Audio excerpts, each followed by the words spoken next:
Diyos na lumikha ng langit at lupa, Diyos ng kagandahan, Diyos ng kabutihan, ang kanyang kalwalhatian.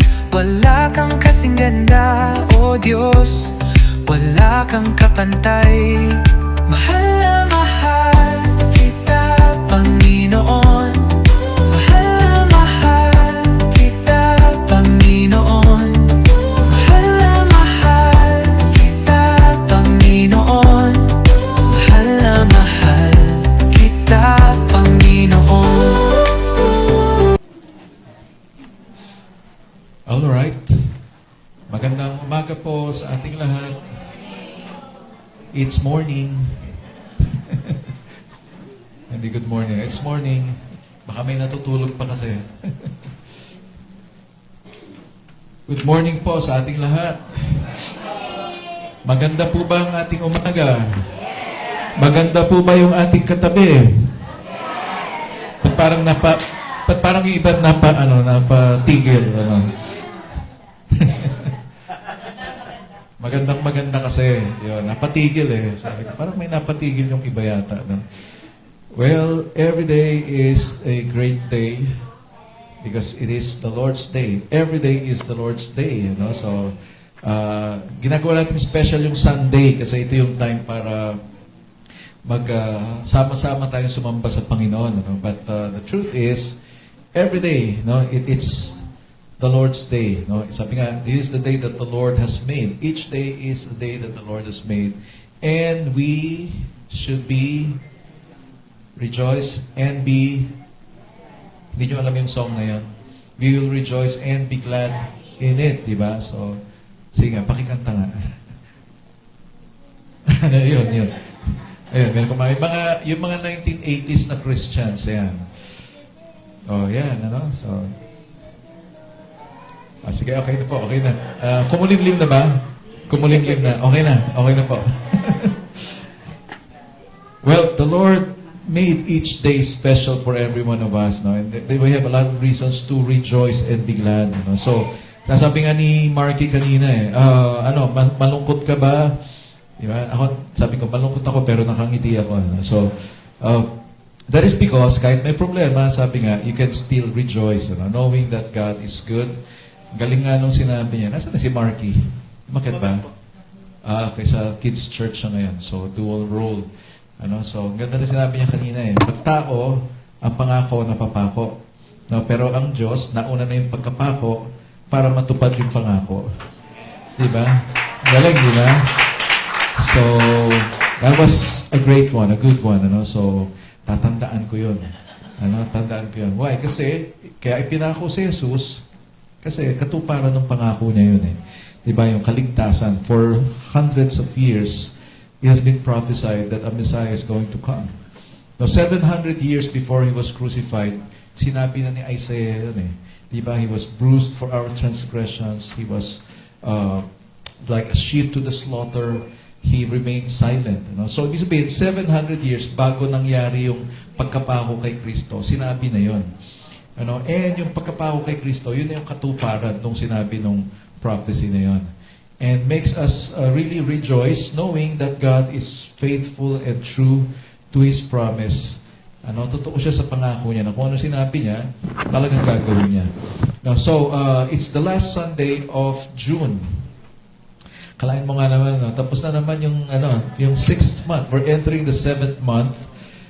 Just July. So next Sunday is July already, July 5. And magpapaalam na po ako sa inyo because humingi uli ng tulong yung isang church, yung kabilang church. So I have to help in sharing the word to them. So surprise na lang yung tatayo dito on Sunday. Kasi hindi pa umuoo yung wala pa kami na-invite kung pwede nga lang sana si Robin eh, no?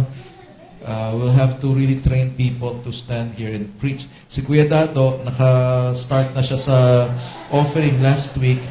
No, so, balita ko ikaw daw uli ngayon.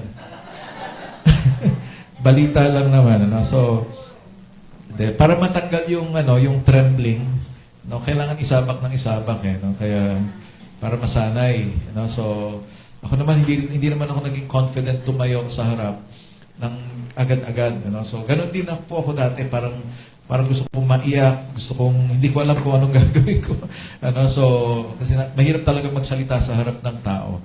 But then, if you do it more often, at the same time, kilala mo yung mga taong kausap mo, medyo bumababa na yung nervyos. Yun yung laging encouragement ko sa mga tumatayo dito. Tayo-tayo lang naman ito.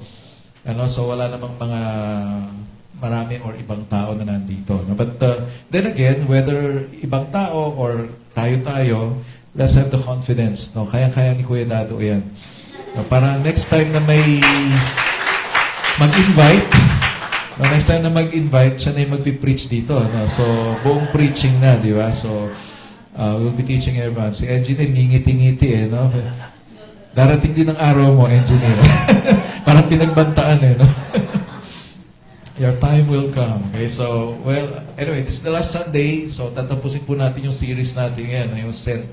And we're talking about Jesus sending not only His disciples, but He's also sending every one of us.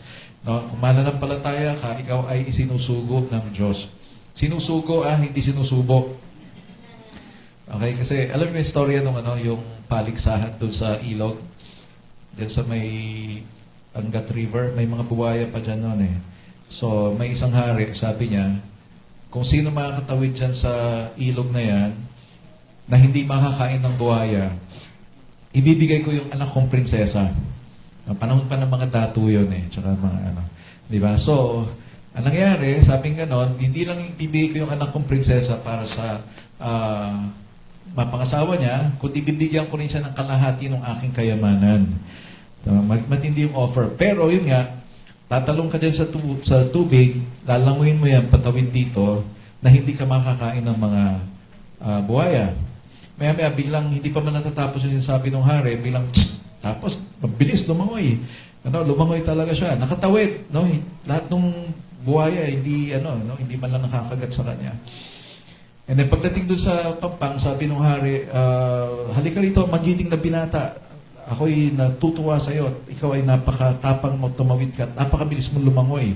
So, ito ang aking anak bilang iyong asawa at pangako ko, diba, na magiging asawa mo. So, ito na ang aking asawa. Ang aking anak, papakasal ko kayo. Sabi ng lalaki, sabi ng binata, hindi ko kailangan yan. Tinatanggihan mo ang anak ko. Napakaganda ng anak ko. Manang-mana sa akin. Bakit ayaw mong tanggapin? Sabi ng lalaki, hindi ko kailangan yan. Sige, yung kalahati ng aking kayamanan, bibigay ko sa'yo. Hindi ko rin kailangan yan. Mahal na hari. Galit siya. Ano bang kailangan mo, binata? Mahal na hari, gusto ko lang malaman, sino yung tumulak sa akin doon?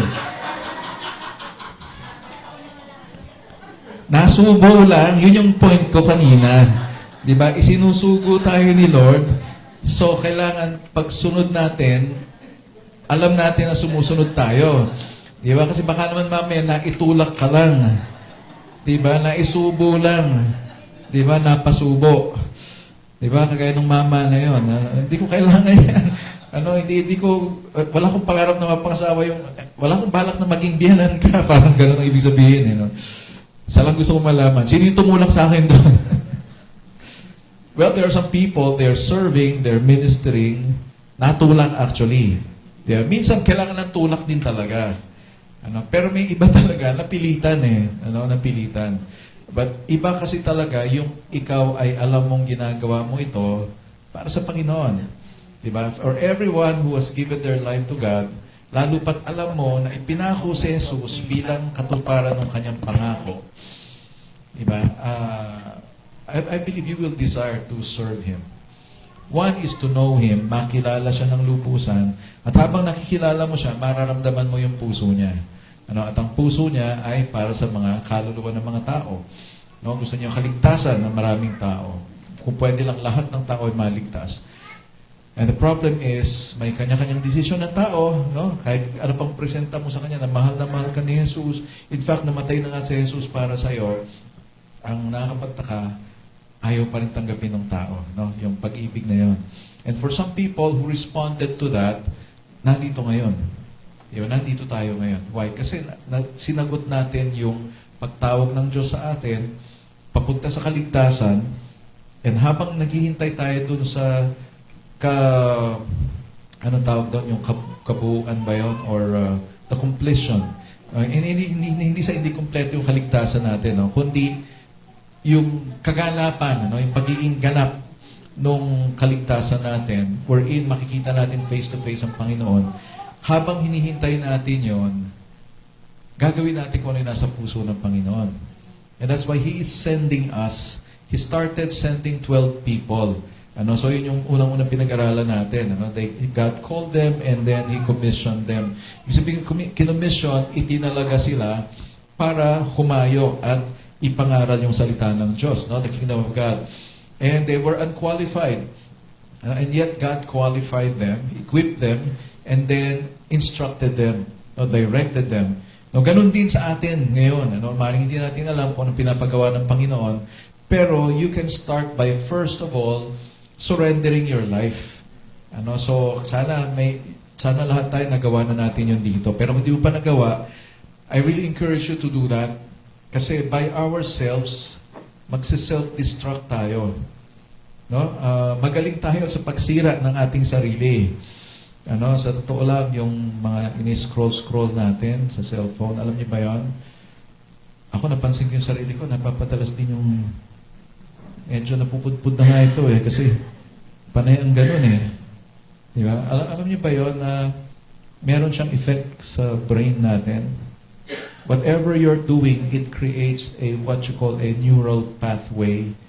Parang gumagawa siya ng daan na, pansin nyo, sa daan, sa lupa, for example, may naiipon na tubig. Di ba? Ang gagawin, yung kapitbahay namin ginawa yun Hinukay niya, gumawa siya ng kanal para doon dadaloy yung tubig. Parang ganun yung nangyayari sa utak natin. Nagkakaroon siya ng hukay na daanan na kung saan every time na wala ka nang gagawin, laging yun ang direction ng utak mo. Hawakan yung cellphone mo, i-browse, mag-browse. And it affects your brain, your thinking. Lalo pa kung mahilig ka sa mga games. So, yung as in ubos ang isang araw, kaya mo yung isang buong maghapon na naglalaro. I tell you, pagkatapos ng isang araw, pagod na pagod ka nun. It is your brain that is so tired. Kaya feeling ng katawan mo, pagod na pagod ka. So, what happens? Ang nangyayari doon, almost every time, yun yung gusto mong gawin, lagi. Why? Kasi nakagawa ng daan yung brain mo na kung saan, doon lagi siya pupunta. Parang default siya. Laging yun ang dadaanan niya. And that's why sabi nga, para mabago daw yun, you have to make a new neural pathway. Bagong daan. Hindi yung dating daan. Totoo naman, di ba? Yung dating dinadaanan ng utak mo, di ba? Nung direksyon ng kamay mo, ng iyong katawan, di ba? So, gawa ka ng bagong daan.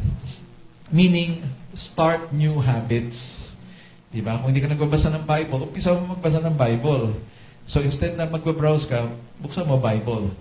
Kaya lang nga, mahirap nun, pag nasa gadget mo yung Bible mo, maya't maya habang nagbabasa ka, may nagpa-flash. Di ba? May notification. Ako, actually, yung mga notification ng Messenger, nakamute lahat halos.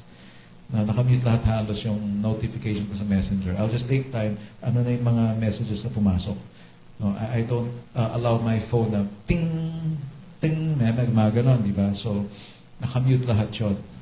But then, of course, yung mga pop-ups, di ba? May mga pop-ups pa yan. The thing is, it will take a strong will, act of the will. Sabi nga nila, hindi makukuha yan sa, yung pagiging desidido or yung act of the will. Kailangan mo yung tulong ng Lord. Pero totoo lang, yung tulong ng Lord, dadalo yun kapag nag-decide ka. Hindi siya mangyayari lang na hinihintay mo si Lord na gagawin niya yon. You have to make a decision. Okay? And the thing is, our decision is very important. Kasi sa totoo lang, kung anong gusto mong gawin, hindi ka pakikialaman ni Lord. Dahil binigay niya sa iyo bilang regalo yung free will na tinatawag. May karapatan ka pumili kung anong gusto mong gawin. And therefore, dahil binigay na ng Panginoon sa iyo yan, hindi niya na pwedeng bawiin yun. Hindi niya pwedeng sakupin. Kaya nasa sayo ngayon yun kung ipapasakop mo sa Panginoon. And that's why if the Lord has called us and commissioned us and is sending us, ay nasa sayo ngayon yon kung gagawin mo siya.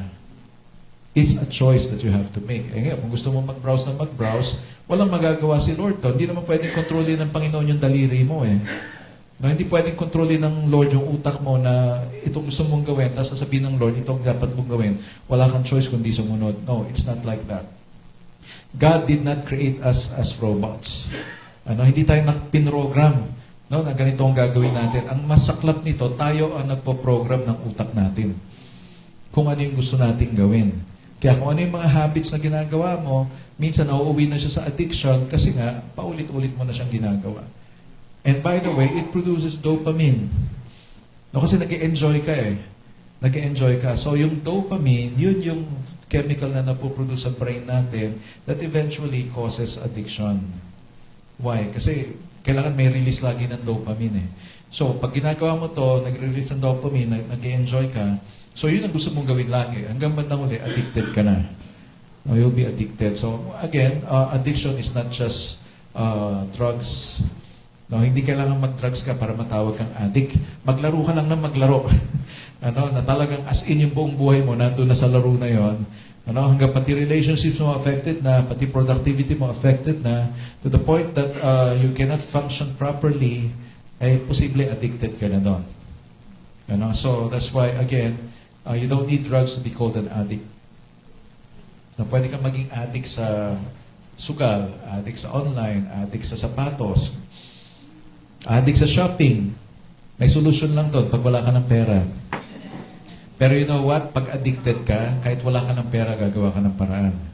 Yun yung addicted na tao.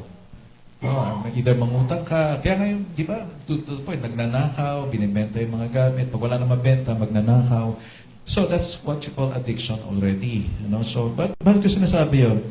Kasi nga, we have our own will. Kaya kung ano yung pinipili mo, mag-ingat ka kasi baka mamaya mauwi ka sa addiction. So, hindi rin pwede mangyari na hayaan ko na lang si Lord kumilos sa buhay ko. You have to make a decision. You have to make a choice. Kasi hindi gagalaw si Lord kung wala kang decision. Diba? Hindi gagalaw si Lord kung yun pa rin yung pathway mo. Doon ka pa rin lagi. So, you really have to make a change. Okay? So, the second week we talk about go with God's power. No, hindi pa yun yung mensahe, ha? Ano lang yun? Parang side comment lang siya. Now, go with God's power. This time, He sent 72 disciples. No, there was urgency. There was God taught them to rely on God's provision, and God refocused them on what really is the priority. Kasi nung pinadala niya yung 72, no, yung itong mga disciples na to, they were amazed kasi sabing ganon, hindi lang sila nakapangaral, kundi pati yung mga evil spirits, mga unclean spirits, they obeyed them. No, sumusunod sa kanila. No, nagbabow down sa kanila or yun nga, sumusunod sa kanila. No, they have the authority. No, and sabi ni Jesus, huwag kayong matuwa na yung mga demons ay sumusunod sa inyo. Matuwa kayo na yung inyong pangalan ay nakasulat sa langit. And that is the priority. No, sa lahat po sa atin dito, ang goal natin is matupad yung kaligtasan na ibinigay ng Diyos sa atin. Lahat ng ginagawa natin ngayon, well, whether magaling ka sa mga ginagawa mo or sa pagsuserve sa Lord, yes, those are good, pero ang pinaka-importante is yung alam mong ikaw ay papasok sa langit pagdating ng panahon. Ang pinakamasakit kasi dito is masyado kang busy sa gawain, busy ka sa mga paglilingkod mo sa Panginoon, which is hindi masama, pero ang mahirap nun, pag humarap ka na sa Panginoon, ay hindi ka pala talaga nakasunod sa kung ano pinapagawa niya. Kasi ang daming pinapagawa si Lord kasi tutuusin lang eh. Okay mag-serve. It's okay to serve. It's okay to really evangelize people, disciple people. Pero if deep inside of you may mga issues na hindi na-deal, na hindi okay sa Panginoon, posibleng ma-disqualify. Natatanggal ba ang salvation? Hindi naman talaga natatanggal 'yon. Kaya lang nga ang tanong, save ka ba talaga? Diba? Yun yung gusto kong, I mean, for some people, nakaka-offend itong sinasabi ko. Pero I'm not accusing you na hindi ka Kristiyano. Sinasabi ko lang, baka hindi. And I challenge you to check yourself. Kumusta yung relationship mo sa Panginoon? May relasyon ka ba talaga sa Panginoon? Pag may relasyon ka sa Panginoon, lilitaw yan sa pamumuhay mo. Lilitaw yan sa mga decisions mo, sa mga pinipili mo. So, ano yung mga bagay na mahalaga sa'yo? Last Thursday, I asked the people here, bakit kayo masaya?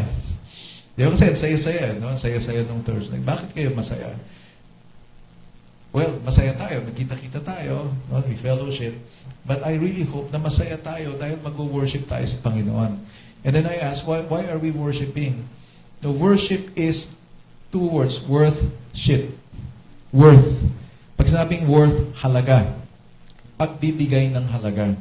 And that's why when we worship, we're actually saying God is very valuable in my life. Importante siya na kaya kong isa-isang tabi ang lahat para lang sambahin siya.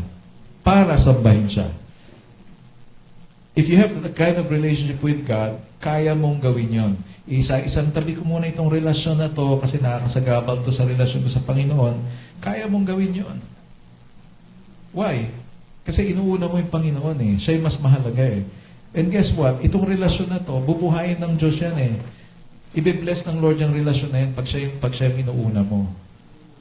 Diba? So, yung trabaho natin, negosyo natin, yung kabubuhay natin, mahalaga yan kasi ikakabuhay mo yan eh. Pero pag sinabi mong uunahin ko ang pagsampa sa Panginoon, I tell you what, bubuhayin ka ng Panginoon. Si Lord ang bubuhay sa'yo. Ano?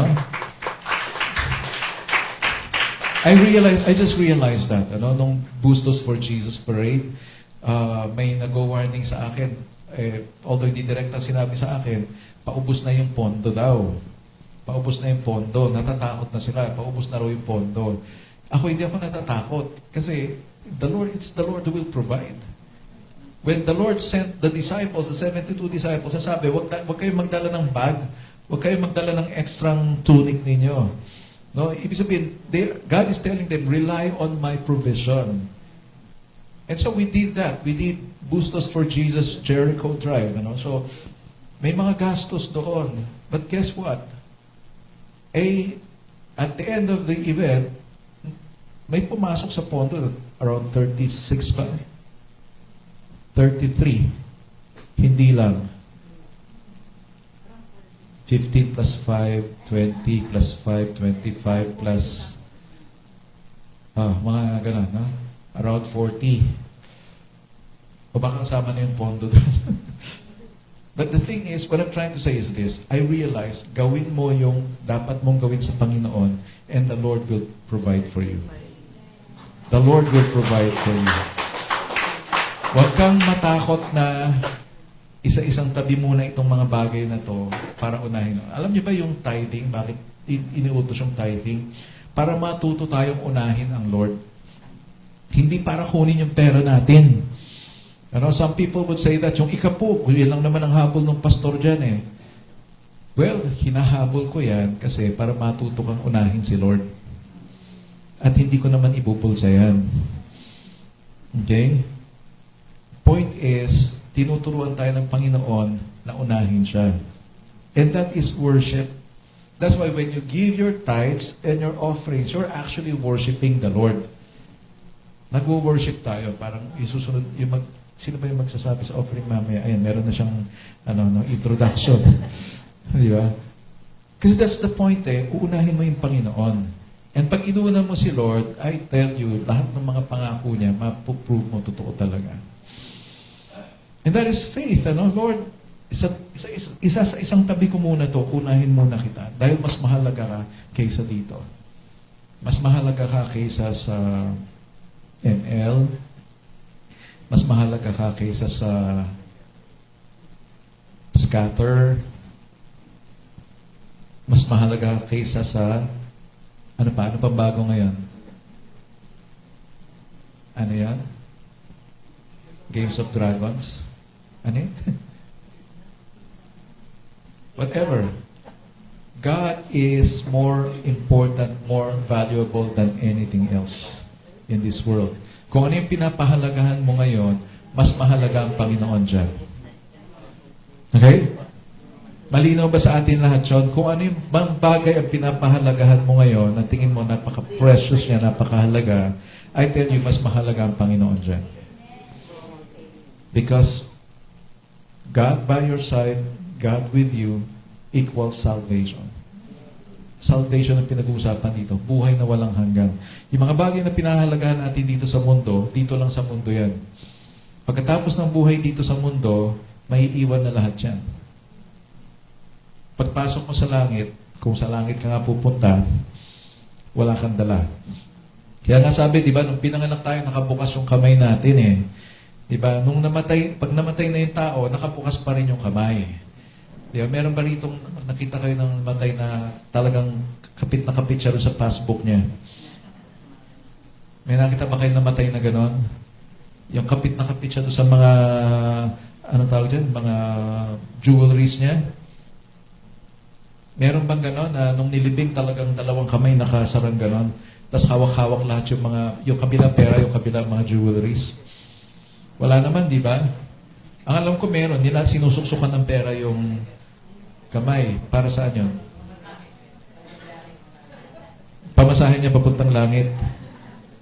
Ay, nako. Sige, let's move on.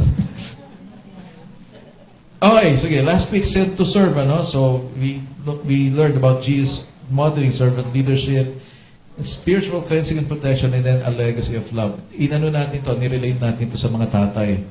Okay? So, let's look at this one now. Ito yung last topic natin. As the Father sent me. Pasensya na kayo sa napakahabang introduction. No, it's because I'm just saying what comes into my mind right now. And I think, mahalaga naman yung mga sinasabi ko, di ba? Okay, maganda lang maalala natin. Okay? Can we all stand up right now? And let me read John chapter 20, verses 19 to 22. Okay, you can just follow along. Not, sundan nyo na lang sa mata ninyo. If you have your Bibles with you, you can check your Bibles. No? So sabi rito, no, John chapter 20, verses 19 to 22. On the evening of that day, the first day of the week, the doors being locked where the disciples were, for fear of the Jews, Jesus came and stood among them and said to them, "Peace be with you." When he had said this, he showed them his hands and his side. Then the disciples were glad when they saw the Lord. Jesus said to them, "Peace be with you. As the Father has sent me, even so I am sending you." Then verse 22, and when he had said this, he breathed on them and said to them, "Receive the Holy Spirit." Let's bow down our heads. Lord, we thank you for your word. Thank you, Father, that you're blessing this time. As your message is delivered, Lord, we pray, oh God, that you will speak to every one of us. By your Spirit, Lord, speak to our hearts and cause us, Lord, to obey and do your will, oh God. And even thank you, Father, that you pour out your Spirit in us, Lord, so that we'll be able to do your will. Thank you, Father, that you never had left us alone, but instead you've always been with us, and that your Spirit in us, Lord, guides us into all the truth. Thank you, Lord. We commit to you this time. Be glorified, be honored in our midst right now. In Jesus' name we pray. Amen. Amen. So, you can take your seats. So, yung topic natin yan is, the Father sent me. No? It is Jesus who spoke this. And makita natin yung eksena kanina, yung binasa ko. Yung mga disciples, they were all in one room. No, absent lang si Thomas. Wala si Thomas nung nangyari ito. Nakalock yung pinto. Why? Sabi ko, natakot sila sa mga Hudyo. No, ikaw pa naman nakita mo kung anong ginawa doon sa iyong master. Nakita mo kung paano pinahirapan si Jesus. Nakita mo kung paano pinako si Jesus. Actually, hindi nga yata nila nakita kasi nagtakbuhan sila. No, pero alam nilang namatay si Jesus. Pinatay si Jesus. And having heard that or learned that, that's enough to be afraid. Diba? Wala na yung master mo Wala na yung iyong rabbi. Yung iyong guro. Wala na siya. Alam mo, pinatay siya. And alam mo, dahil tagasunod ka, pwedeng hulihin ka rin at patayin ka rin. And so they were all in one room, nakalock yung room na yon, And what happened? Jesus appeared in their midst.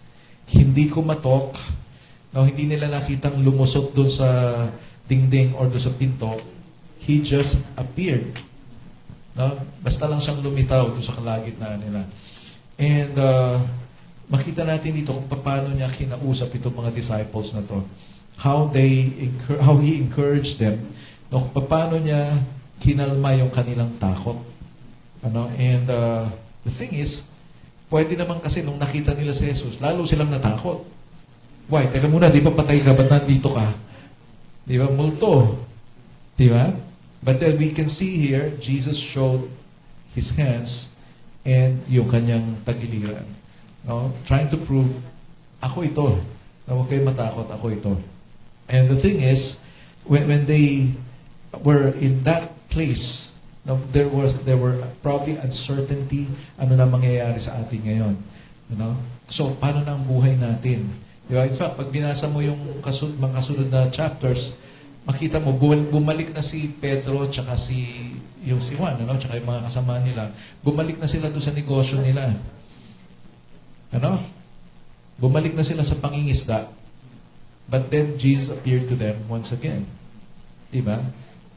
That's why, if you look at that, makita mo, hindi pa talaga tapos si Jesus sa kanila. No, hindi pa talaga tapos. In fact, hindi tapos dahil hindi naman siya, namatay siya, pero buhay na siya ulit. So, hindi pa tapos ang labanan. Di ba? Tinapos ni Jesus yung laban, talo na ang kadiliman, pero He has to send His disciples, even us, ngayon, sa panahon natin, kailangan niyang isend tayo para tapusin ng todo or kompletuhin yung victory. Ano?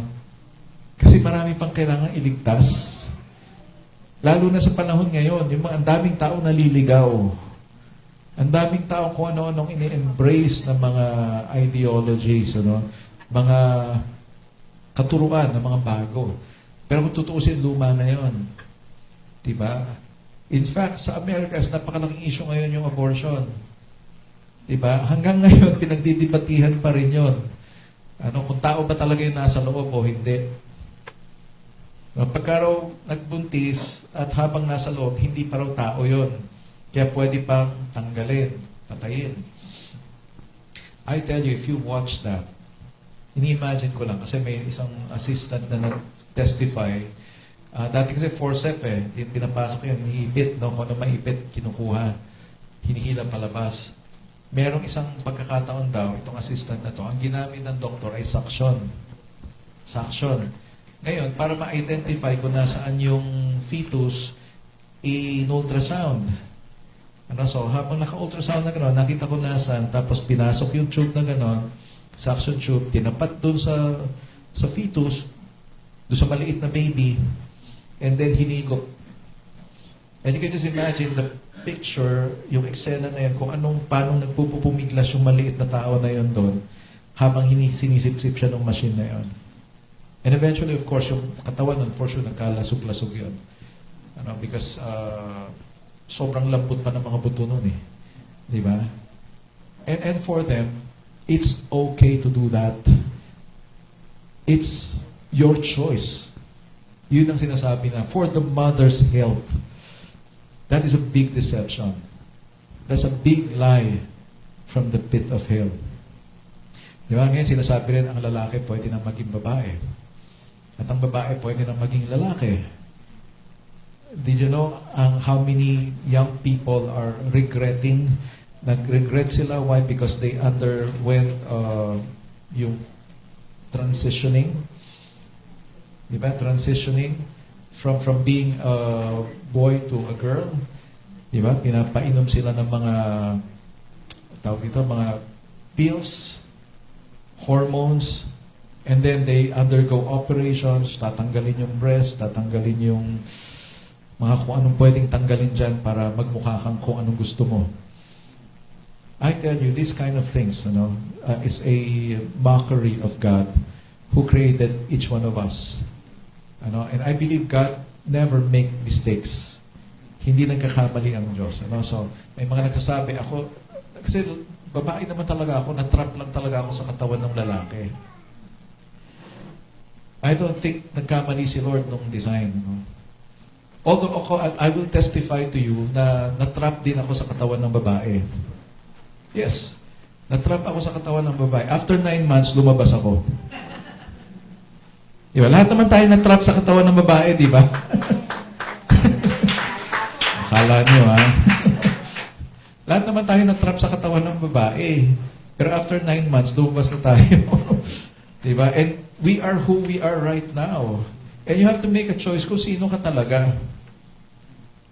And you really can make the proper choice kung titignan mo kung anong sinasabi ng salita ng Diyos. And a lot of people are rejecting the Word of God right now.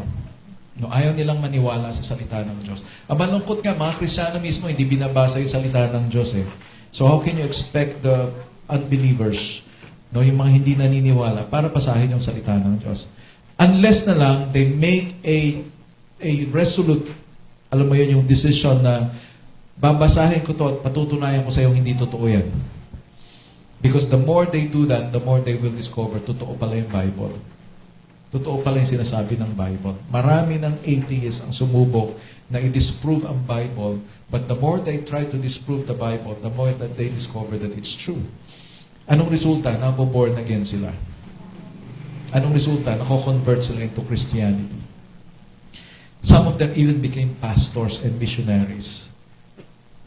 Alam niyo ba, may Muslim, hindi kinailangan ng Bible, yung Quran lang.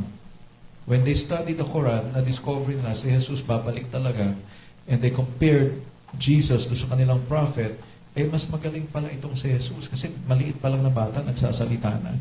Tapos ang dami niyang miracles na ginawa. Tapos pinako siya, namatay siya, nabuhay. Nandoon.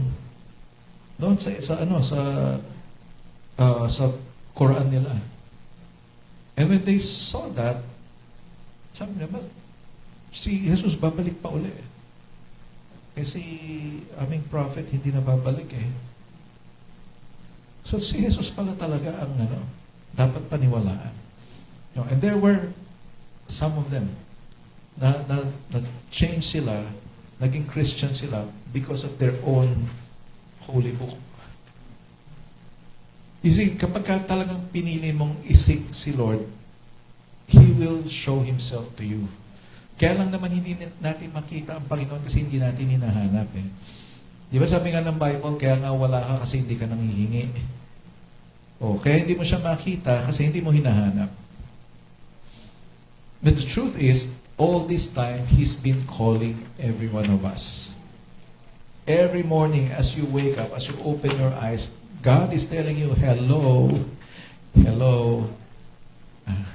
Di ba? Great day. I love you. Yun ang kagad sinasabi ng Diyos sa'yo, mahal kita. Kaya nga may araw ngayon. Di ba? Labas ka na para maarawan ka. Di ba? You feel the warmth of the sun and you produce vitamin D. Alam niyo ba yun?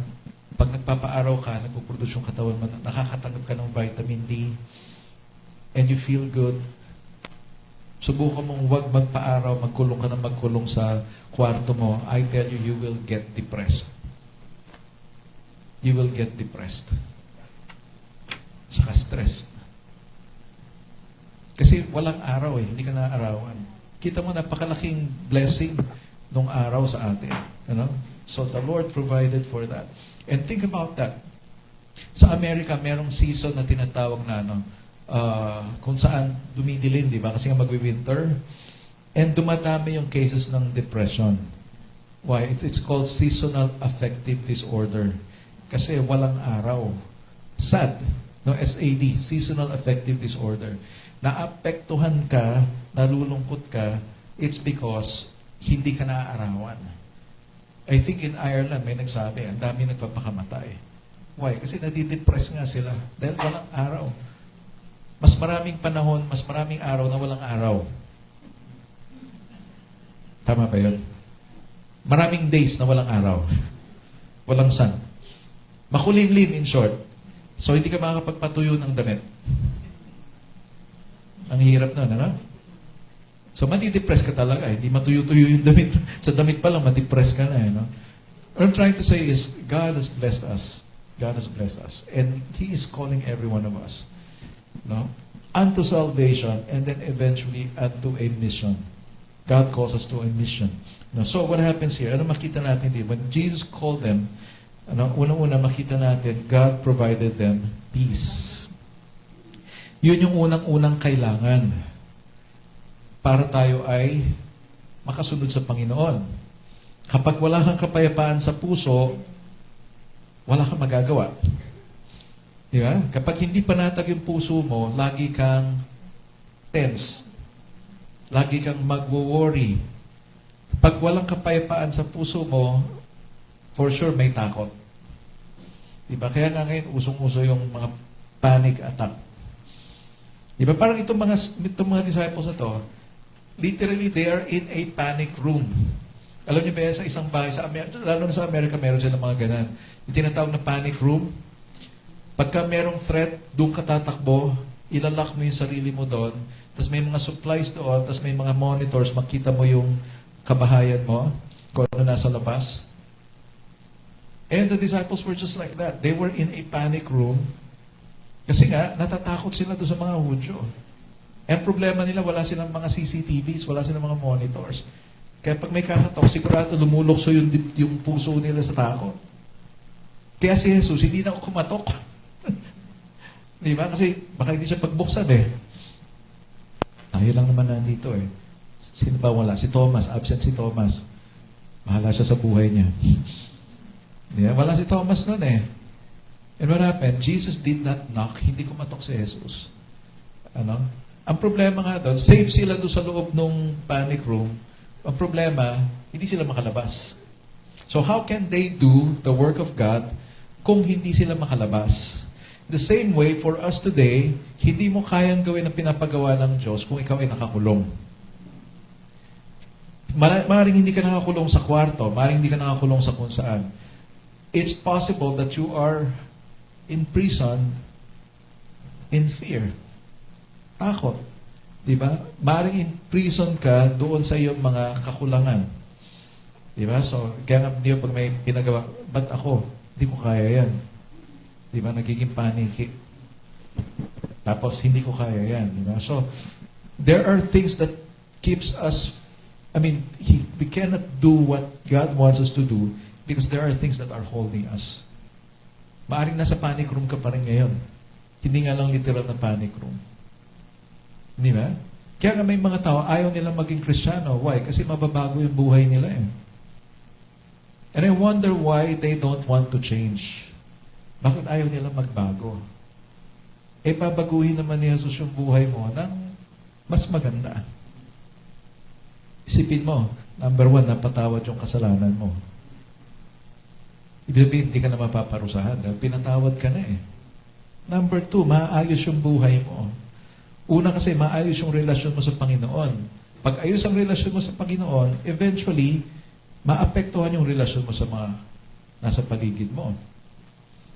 Although, of course, if those people around you are opposed to what you have embraced, Christian na ako ngayon. Eh, bakit nag-Christian ka? Di ba? Minsan magagalit sila sa'yo. But then, your life will change and they will see that change and they will be convinced na binago nga talaga ng Diyos yung buhay mo. Kaya nga yung mga nagiging Kristiyano, sinasabi natin, huwag kayong kaagad pagdating nyo sa bahay, sasabihin nyo, mali yung pananampalataya ng mga kasama nyo. Di ba? Hindi ganon. Kung gusto nyo ma-share yung gospel sa mga kasama nyo, pakita nyo yung buhay ninyo kung paano kayo sumusunod kay Kristo. Kung dati ikaw ay mainit ang ulo mo lagi at ikaw ay nakakulong ka sa galit dahil merong taong gumawa sa iyo ng masama, you know what? Pagka talaga kasi may galit ka sa tao, lumilitaw siya sa mga decisions mo. Kasi decision mo, why? Nandun siya, hindi ako pupunta doon. Di ba? At wala kang maayos na kaisipan. Kasi lahat na makikita mo sa taong kinakainisan mo, hindi mabuti. Kaya minsan, gumagawa na ng mabuti yung tao sa'yo, tingin mo, masama pa rin eh. Di ba? Why? Kasi, bakit masama sa tingin mo yon? Kasi, masama ang loob mo. Pag masama ang loob mo, ibig sabihin, ang loob mo, masama. Kasi kung ano yung nasa loob, yun yung lalabas eh. Di ba? And that's why hindi mabuti yung lalabas kasi masama yung nasa loob eh. Yeah? Am I saying to you right now, masama kang tao? Hindi. Ang sinasabi ko, masama yung nasa loob mo. So, kailangan mapalitan yon. And that's why, kung inalaw mo si Jesus pumasok sa buhay mo, unang-unang papasok sa iyo yung kapayapaan. Mapapanatag ka. Mawawala yung galit. Ano? And eventually, pag nawala na yung galit mo, kaya mo nang tumingin dun sa tao ng tama. Okay? So, anong nangyari dito? So, verses 19 to 20, sabi, on the evening of that day, the first day of the week, the doors being locked where the disciples were for fear of the Jews, Jesus came and stood among them and said to them, "Peace be with you." Yun yung unang-unang sinabi ni Jesus. So when he had said that this, he showed them his hands and his side. Then the disciples were glad when they saw the Lord. No, nang takipsilim na ng araw na yon, nagsama-sama ang mga tagasunod ni Jesus. Ikanandado nila ang mga pinto. Kita nyo, hindi lang basta nakalak, nakakandado. No? Dahil sa takot sa mga pinuno ng mga Hudyo, dumating si Jesus at tumayo sa gitna nila at sinabi, "Sumainyo ang kapayapaan." Pagkasabi niya nito, ipinakita niya ang sugat sa kamay at tagiliran niya, labis na natuwa ang mga tagasunod nang makita ang Panginoon. You see, this is the traditional greetings ng mga Hudyo. Now, when they greet one another, they say, "Shalom." Shalom means peace. Ang nakakatawa lang nito, hindi pala, iba pala yun. Kala ko sa Spanish is, iba yung peace sa Spanish. But anyway, naalala ko sa Shalom Pass. No, so, parang, magkaiba pala yun. Anyway, Shalom means peace. Okay? Hindi Shalom peace. Shalom lang. Okay? That's how they greet them. So, kapayapaan ay sumayo. Diba? Pwede mo bang patingin yung katabi mo? Peace be with you. Sabihin mo naman, and also with you. Di ba? Dati hindi ko naintindihan yun kasi ang naririnig ko lang, psst, psst, psst. Bumubulong kasi. Di ba? Pero the thing is, magandang greeting siya because you're actually declaring peace to them. So, kaya ginagawa natin to nung nandoon pa tayo. Sinong galing doon? Sinong galing doon? Lahat naman tayo galing doon eh. At walang masama doon. Si Jesus, that is His first greetings. Peace be with you. Why? Because He has to calm the disciples' fears. Well, what I'm trying to say here is this. Jesus made it clear we need that first in our lives. Kapayapaan. Kapayapaan. I'm not trying to mock other religions, okay? Don't get me wrong. Don't get me wrong. I'm not trying to mock the religion where we came from. What I'm trying to say is, na-build lalo yung ating relasyon sa Panginoon dahil nakilala natin siya ngayon. And now it has become more clear to us that this is the very first things that we need to have in our lives. Kapayapaan. You ask people, anong kailangan, anong prayer nila, they would say, "I need peace." And that's why we make fun of that. Yeah, I'm sorry if I told you, but I'm honest to tell you, hindi ko talaga naintindihan. Why? Because when the priests say, batiin niyo ang isa't isa, hindi malinaw eh. But if we say that out of our hearts, and mean it out of our hearts, I tell you, it can make an impact in our lives. So, batiin mo uli yung katabi mo, "Peace be with you," ng malinaw. And also with you. Naintindihan niyo yung sinasabi ko? I'm not trying to joke here, no? But what I'm trying to say is, ito yung number one na in-address ni Jesus. A lot of people out there, they don't have peace. Why? Hindi nga nila alam kung sino sila or kung ano sila Last Friday, may nagmarcha dyan sa Bustos. Mga lalaki, nakagown.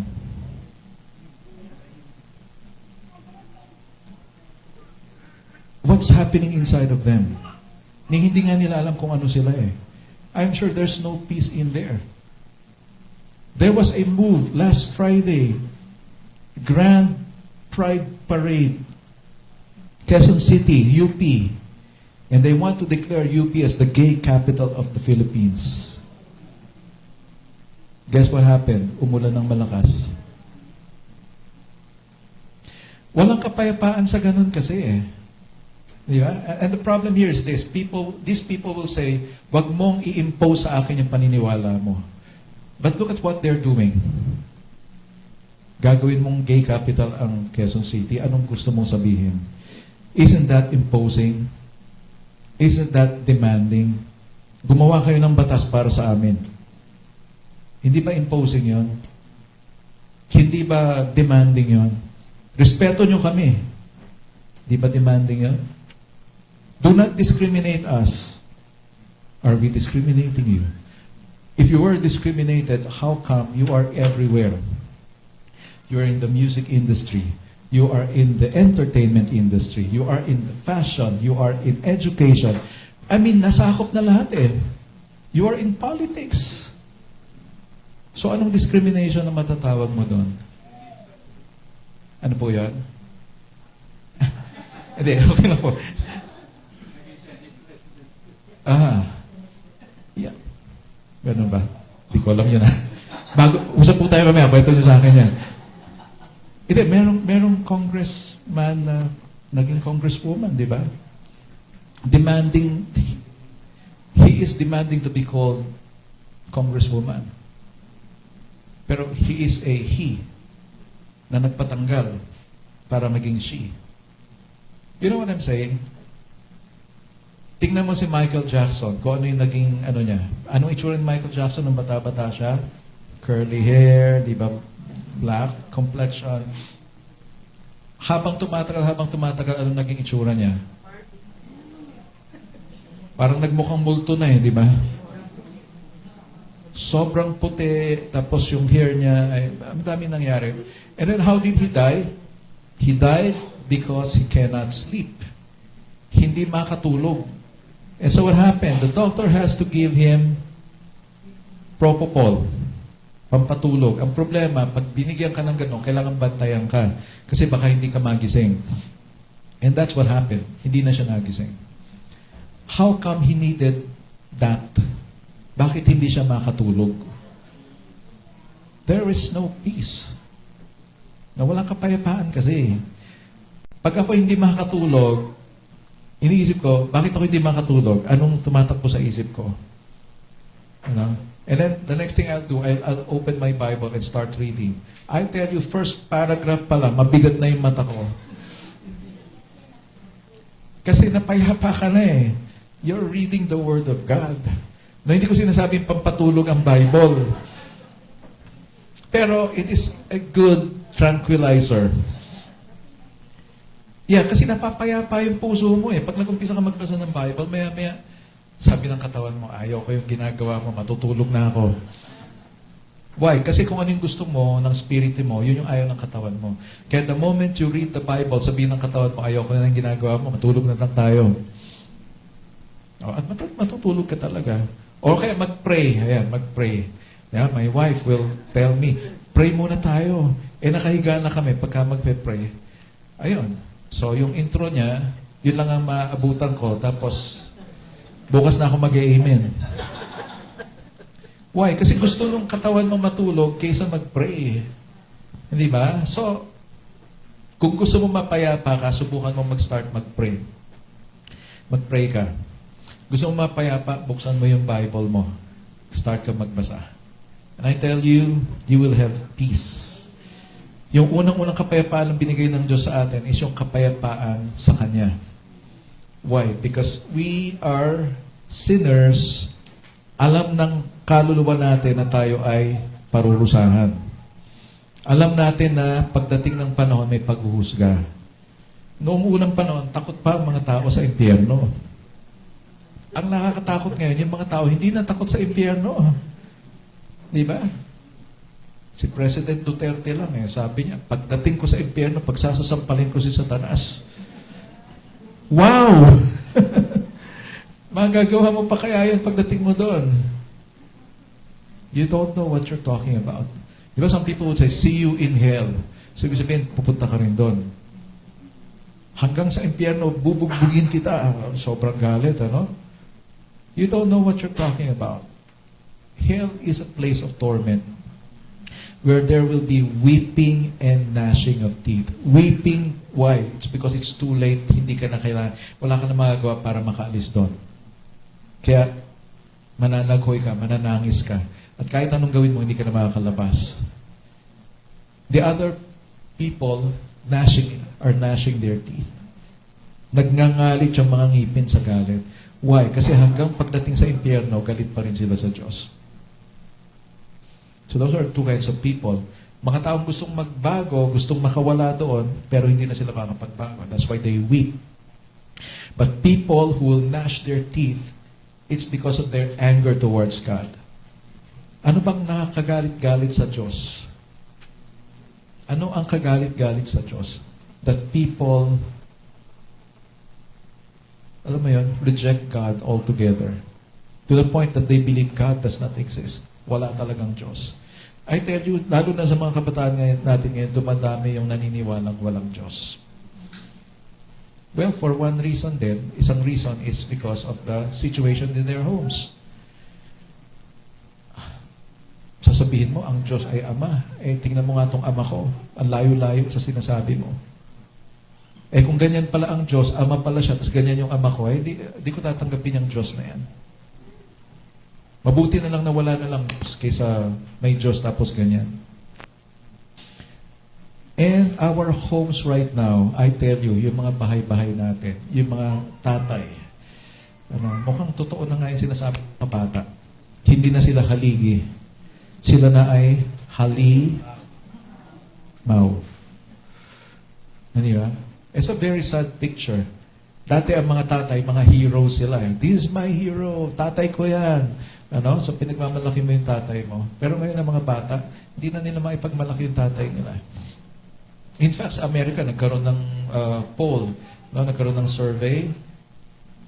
That was, I think, 2016. Kalahati ng mga kabataan sa Amerika, hindi na sila tiwala sa mga tatay nila. Now, the fathers are having bad image now. Diba? So, ang laki nung work, ang laki nung mission na binibigay ng Diyos. Kaya unang-una sinasabi niya, kapayapaan. Pangalawa, it's the purpose. You see, when you give your life to God, your life begins to have purpose. Hindi ka naman niya bibigyan ng kapayapaan para lang mag-enjoy ka. The same way, this church does not exist para mag-enjoy lang tayo. It's good to have laughter, joy, and fun in church, but you have to understand, you are here for a mission. Okay? Ibabalanse po natin. Ibabalanse natin. We have a lot of celebrations here. We have a lot of kainan. At tawanan, at kwentuhan. But I tell you, this church does not exist for that. Hindi po yun yung purpose ng church. Ibinuhos ng Diyos yung kanyang espiritu or binigay ng Diyos yung kanyang espiritu sa atin para tayo po ay matrain dito sa church. Sabi nga ni Charlie Kirk, hindi ka pumupunta sa church para ma-affirm ka na okay ka, that you are good, kundi kaya ka pumupunta sa church para malaman mo kung ano yung mga dapat mong baguhin sa buhay mo. For you to be corrected, for you to be changed, yun po yung purpose ng church. And God calls every one of us for the purpose of sharing the good news to other people. It's so selfish to say, ligtas na ako, okay na ako, wala na akong kailangan gawin. Hihintayin ko na lang ang pagbalik ni Jesus. I tell you, hindi tama yun. And most probably, questionable ang iyong pagiging Kristiyano when you do that. Why? Kasi kung totoo kang Kristiyano, kung totoo may relasyon ka kay Kristo, ramdam mo kung anong puso ng Panginoon. At pag nararamdaman mo ang puso ng Panginoon, wala kang magagawa kundi sundin. Di ba? Kapag tumibok ang puso, wala kang magagawa kundi, o di ba? Nasa kanta eh. Di ba? I mean, pag narinig mo yung tibok ng puso ni Jesus, I tell you, sabi nga, it will compel you. It is the love of Christ that will compel you. No? So, again, so verse 21, sabi ito, Jesus said to them, again, peace be with you. Pangalawang beses niyang inulit. Peace be with you. As the Father sent me, even so I am sending you. Kung ipinapadala ako ng Ama, kayo ngayon ay ipinapadala ko. Okay? So, yan. Sumayin niyo ang kapayapaan. Sabi niya, kung paano sinugo ako ng Ama, kayo ay isinusugo ko rin. Now, some people will say, yung 10 disciples lang ang kausap ni Jesus dito. Hindi applicable sa atin yan. But guess what? Kung ikaw ay isang mananampalataya, kung ikaw ay tagasunod ni Kristo, sinasabi rin niya sa iyo ngayon ito. Why is this recorded in the Bible? Bakit isinama ito sa storya ng Biblia? It's so that we can have an example to follow. And the truth is, you will experience it eh. Mararanasan mo siya eh. No, so makita natin dito from the disciples isolating themselves from the world, now they receive a mission. Ang purpose nila ngayon ay humayo, ipahayag yung mensahe ng Diyos. Tingnan mo yung katabi mo. Tanungin mo siya. Anong mission mo sa buhay? Sige, tanungin mo. Anong mission mo sa buhay? Baka may sasagot dyan. No? Ang mission ko sa buhay ay asarin kita habang buhay. Ang mission ko ay bigyan ka ng sakit ng ulo. Ay, may nanunuro ah. Huwag kayo manunuro. Baka manuno kayo dyan. Mission eh. Di ba may purpose? Iniligtas ka ng Diyos, hindi lang para maligtas ka. Hindi ka iniligtas ng Diyos para mapunta ka lang sa His grace at makinig ng mensahe. That's not the main purpose. Iniligtas ka ng Diyos para ikaw din ay magbigay ng mensahe na ikaliligtas ng ibang tao. From isolation, they received a mission. Diba? And the pattern, makita mo yung pattern dito. Kung paano isinugo ng Ama si Jesus, ngayon, isinusugo ni Jesus ang kanyang mga tagasunod. In fact, tayo daw yung extension ng ministry ni Jesus. I kept saying this to everyone. No? Tayo, sinasabi natin, we exist to reach out and touch people's lives. Why is that? It's because it's one thing to say, God loves you. Naniniwala ba kayo mahal kayo ni Jesus? But for some people, kailangan mong patunayan na mahal sila ni Jesus. And that is why we are an extension of the ministry of Jesus Christ. Anong ginawa ni Jesus? Nangaral siya, nagpagaling ng mga may sakit, and He expressed love to people. Pinaramdam niya sa mga tao yung pag-ibig. Alam niyo ba sa movie na ito, actually, testimony ito ng mga actors sa The Passion of the Christ. You watched that movie? So, nangyari kay Jim Caviezel yung natural na mangyayari sa isang taong nakapako. Na-dislocate yung kanyang balikat. Kasi pag nakapako ka, nakasabit kang ganon, eventually, sa bigat ng katawan mo, madidislocate yung balikat mo. Na-dislocate yung balikat niya. Tinamaan pa siya ng kidlat. Now, in the good things, buhay pa rin siya to tell the story. Now, here's what happened. I think yung isang gumanap doon na Barabbas, may portion kasi doon, nang pinakawalan siya, tumingin siya kay Jim Caviezel, who was portraying Jesus. Pagdaan niyang ganon, hinahamak niya si Jesus, dahil pinakawalan na siya. When he looked at the eyes of Jim Caviezel, hindi niya nakita si Jim Caviezel. Naramdaman niya yung presence ng Panginoon. You know what? That person converted to Christianity. Muslim. Imagine mo yung cast, halo-halo, iba-ibang religion sila.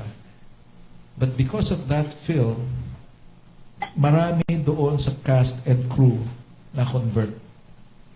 When they look at the eyes of Jim Caviezel, hindi nila nakita yung actor. Ang nakita nila is the presence of God in the life of this actor. And you see, that is powerful enough to tell us kung tayo ay may ganoong klase ng relasyon sa Panginoon. People will see Jesus in us. People will see Jesus in us. And that's why our purpose now is to leave Jesus, ipamuhay natin si Jesus sa buhay natin. Na maramdaman ng mga tao si Jesus sa buhay natin. We have a professor in Alliance Graduate School, yung aming dating director ng family ministry. No? Ngayon kasi yung asawa niya, si Dr. June Ardina. No? When you talk to this guy, sabi nga nung isang kaklase namin or isang estudyante, pagkausap mo si Dr. June, parang kausap mo si Jesus.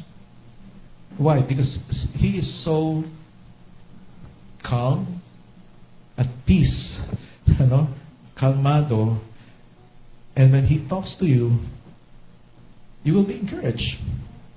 Hindi ko alam kung paano niya ginagawa yun. But it's just a natural thing that he does. When he speaks to you, hindi ka makakaramdam ng intimidation, hindi ka makakaramdam ng kung anong fear. Hopefully we can... Actually, we've invited him before para sa mga seminar ng mga teachers. But the thing is, how many of us will have that kind of experience where people will tell us, nakikita ko si Jesus sa buhay mo. Nararamdaman ko yung pag-ibig ng Diyos sa buhay mo. Or are they repelled? Kala ko ba Kristiyano ka? Ba't parang wala namang pag-ibig ako maramdaman sa'yo? Kala ko ba Kristiyano ka? Pero ikaw pa yung number one na critical sa buhay ng ibang tao. Akala ko ba Kristiyano ka? Bakit punong-puno ka ng galit? Yeah? Akala ko ba Kristiyano ka? Ba't hindi ka marunong magpatawad? Yeah? People will say that. And some people would even say, kung ganyan lang pala Kristiyano, wag na tayong maging Kristiyano. Wala naman pala tayong pinagkaiba eh. You see, as Christians, we should be distinct. And you should not struggle to do that because the Spirit of God is in you. Kung nabubuhay ang banal na Espiritu sa iyo, hindi mo paghihirapang maging katulad ni Kristo. It simply is a matter of decision. Ang problema, kung nahihirapan ka sa decision, mahihirapan ka talaga. But if you will simply make a choice, gagawin ko kung anong sinasabi ng Panginoon, I tell you, it will be very evident in your life. Sabi ng Panginoon, magpatawad eh. So pinapatawad ko. Ano ibig sabihin ng pagpapatawad? Hindi ibig sabihin na pinapawalang sala mo yung tao. Pag pinapatawad mo yung tao, ibig sabihin tinatanggal mo yung galit sa puso mo. You're freeing yourself of anger. And therefore, what you're saying is, pinipili ko na magpatawad, ibig sabihin, pinipili kong huwag magalit sa tao na to. At pag walang galit sa puso mo, anong meron? Pagmamahal. Kapayapaan, di ba? Because inside love is peace. Di ba? The fruit of the Spirit is love, joy, peace. Kaya kung meron ka pag-ibig sa puso mo, meron ka kapayapaan. Why? Kasi hindi ka magagalit. Di ba? Kapag meron kang pag-ibig sa puso mo, sabi nga, hindi mananalo ang galit.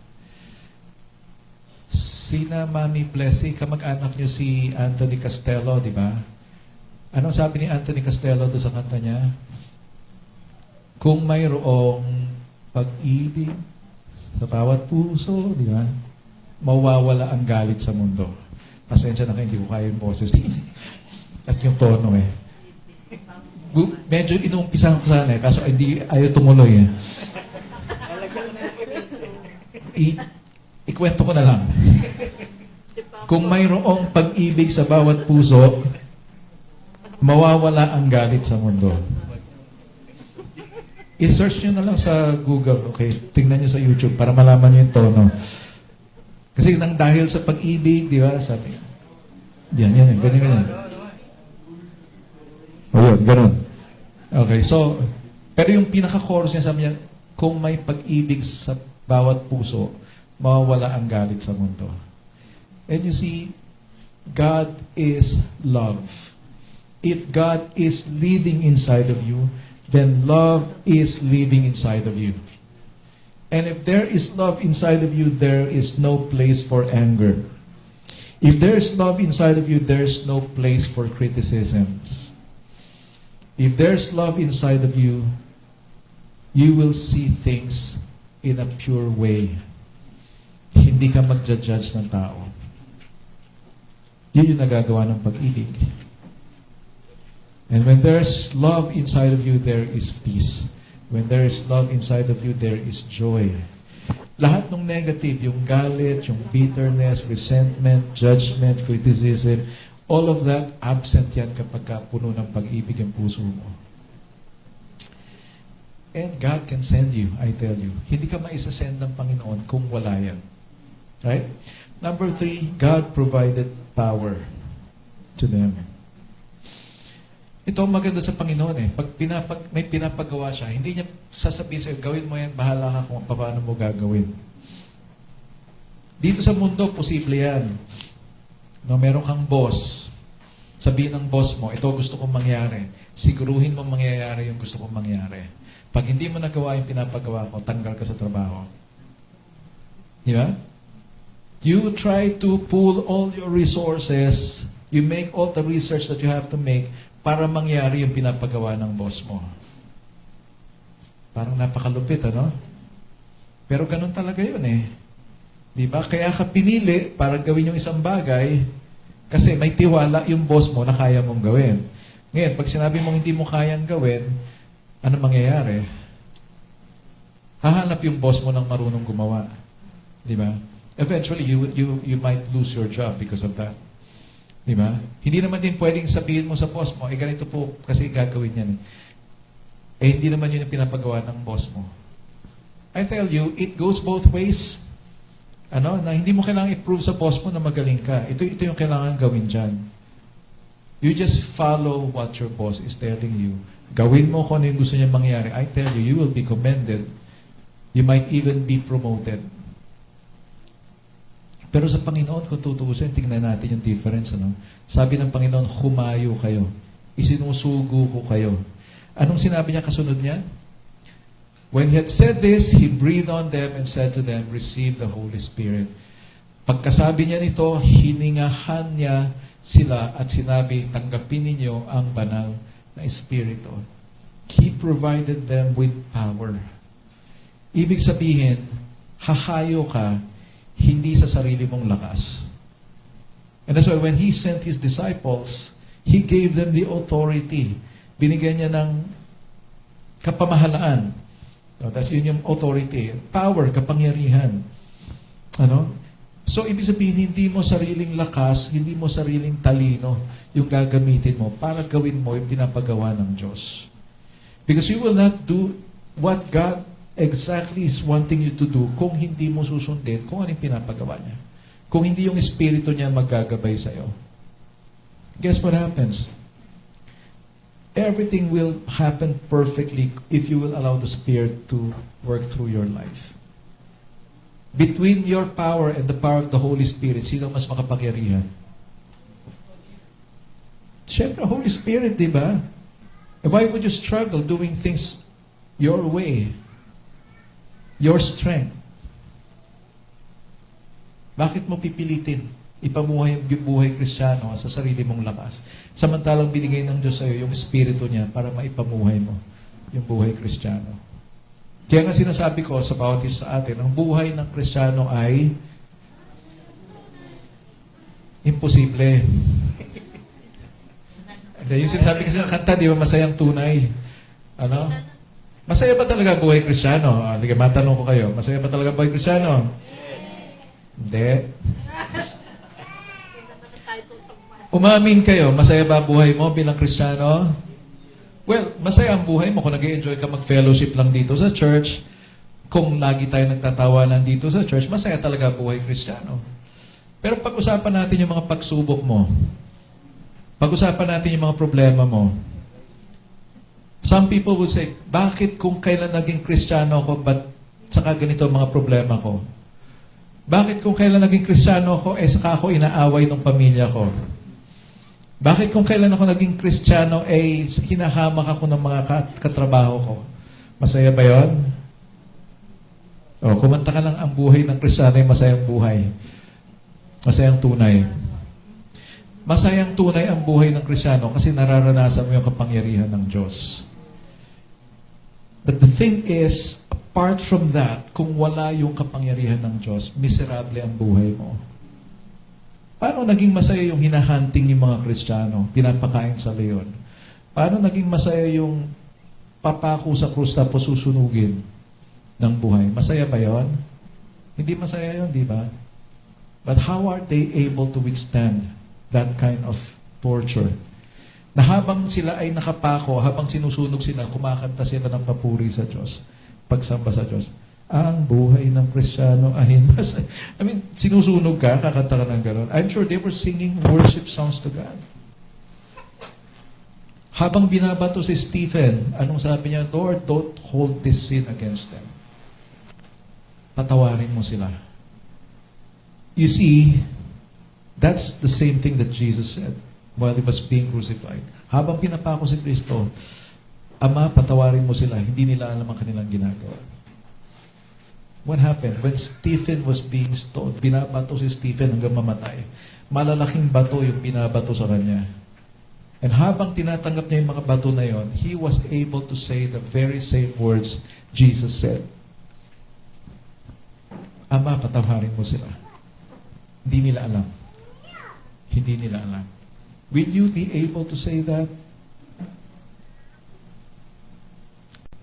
Pag may ginawang masama sa'yo, anong gagawin mo?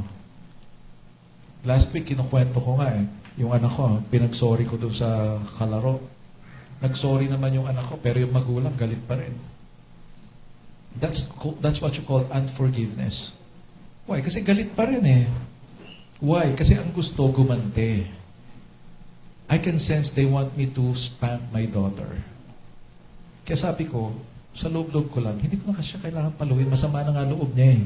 Dahil alam niyang may mali siyang ginawa eh. Kaya nga umiiyak na nga eh. Habang nagsasorry, umiiyak. Hiyang-hiya na siya. So why should I spank her? Pero yung mata ng mga magulang ng bata, parang sinasabi, hindi kami kontento sa sorry. Ganon yung tingin nila sa akin. Ano? That's how I perceive it. But then, we said sorry, and then umuwi na kami ng anak ko, and I commended my daughter. You're a good girl. Mabuting bata ka. No, kasi sumusunod ka eh. Mababa ang loob mo eh. Nagsusorry ka eh. Hindi ko lang, yung mga magulang na yun eh, wala sa lugar. Di ba? Anong ituturo mo sa anak mo kung ganon ka? Maging war freak. Or ituturo mo sa anak mo yung pag-ibig ng Diyos. The number one recipient of the love of God is your family. Ang pamilya mo. Makakakilala sa Diyos ang pamilya mo kung nararanasan nila yung pag-ibig ng Diyos sa pamamagitan mo. Si Lee Strobel, an atheist, investigative journalist, New York Times, I think, or Chicago. I forgot. Pero, ang nangyari doon, na-born again yung asawa. Sabi niya, mag-divorce na kami kasi nag-iba na siya ng paniniwala. Naging panatiko na siya, sabi nga lang. Hiwalay na kami. But then, he noticed, may pagbabago sa buhay ng asawa niya.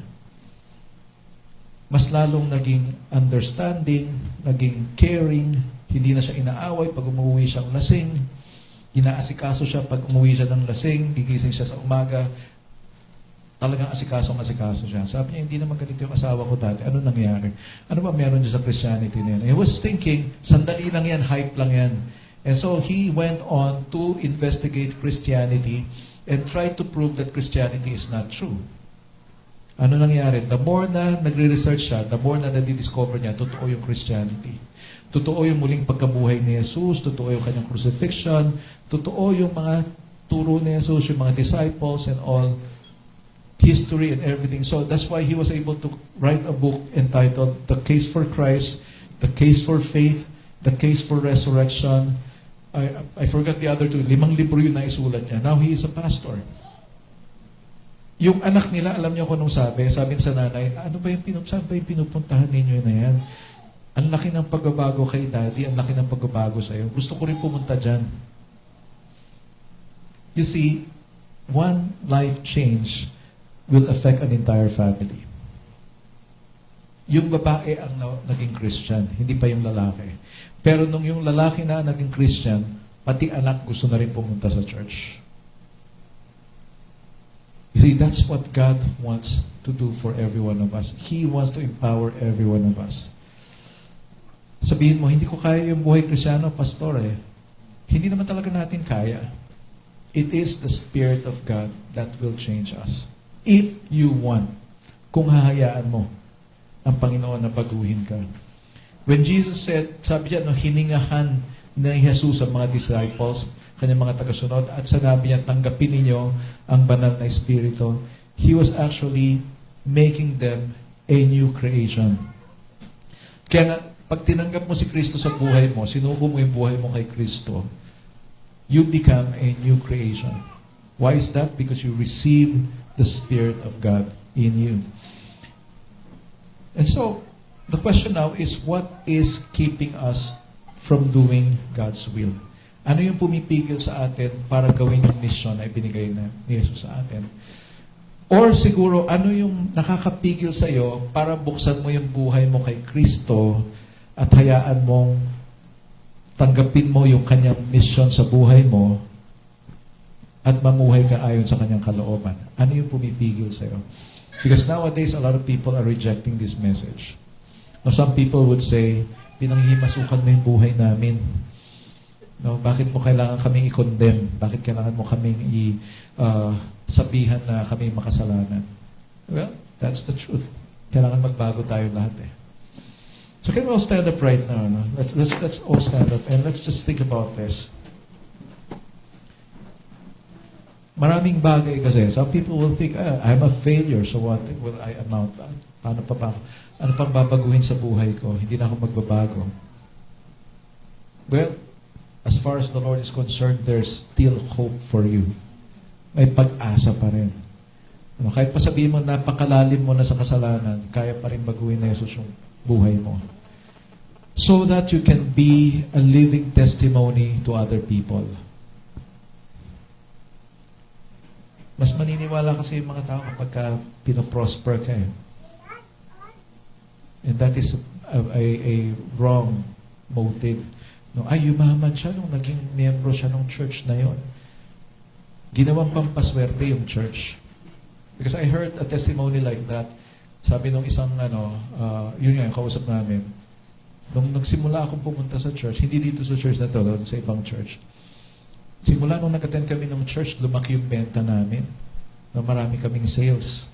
So yung mga kasama kong ahente, nagpuntahan na rin kasi nakita nila, lumaki yung sales ko eh. Sa loob-loob, that's wrong motive, pero okay na rin.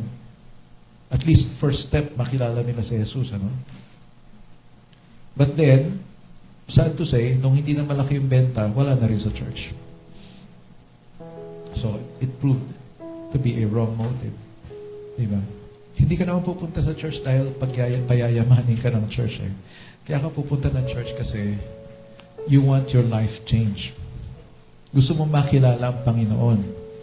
Gusto mong sambahin si Kristo.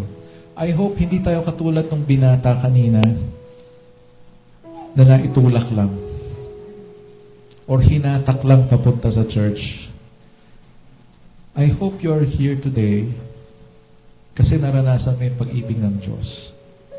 Sabi nga, kaya mo nga sasambahin si Kristo kasi mahal ka ni Kristo eh. Hindi dahil mahal mo siya. It's not the other way around. It's because you have experienced the love of Christ in your life. That's the reason why you're coming to church. Minahal ako ni Kristo eh. Dahil sa pagmamahal ni Kristo, nabago yung buhay ko eh. Dahil sa pagmamahal ni Kristo, nawala yung galit sa puso ko. Dahil sa pagmamahal ni Kristo, naging bagong nilalang ako. Wala nang iba, Diyos ng pag-ibig, Diyos ng pag-asa, o Diyos lahat sa akin.